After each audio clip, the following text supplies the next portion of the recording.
আজকে আমি আপনাদেরকে তৈরি করে দেখাবো কদুর রস মোরব্বা। খেতে ভীষণই সুস্বাদু। কোনো রকম চুনের পানিতে ভিজিয়েও রাখতে হবে না, আবার কাঁটা চামচ দিয়ে কেচিয়েও নিতে হবে না। বুড়ো কদুটার ভিতরে থেকে বিচিগুলো সংরক্ষণ করে রেখেছি চারা তুলবো বলে। আর কদুটা ছোট ছোট করে কেটে ধুয়ে পরিষ্কার করে নিয়েছি। কড়াইয়ের মধ্যে 3টা সাদা এলাচ থেতো করে দিয়েছি। তার মধ্যে একটু ঘি দিয়ে কদুটা এখন ভেজে নিচ্ছি।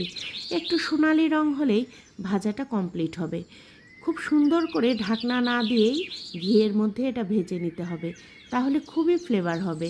এখন ভাজা হয়ে গেছে, সব তুলে নিয়ে 1 কাপ চিনি দিয়ে সামান্য একটু পানি দিয়েছি, 2 টেবিল চামচ মতো দিয়ে একটু জাল দিয়ে নিয়ে চিনিটা যখন একটু আঠালো হয়েছে, ঘন হয়েছে, তখন কদুটা তার ভিতরে দিয়ে দিয়েছি। শিরাটা পাতলা থাকতে এই জন্য দেইনি, যেহেতু চুনের পানিতে ভিজিয়ে রাখিনি, তাই যদি গলে যায়। আর পারফেক্ট হয়েছে, দুর্দান্ত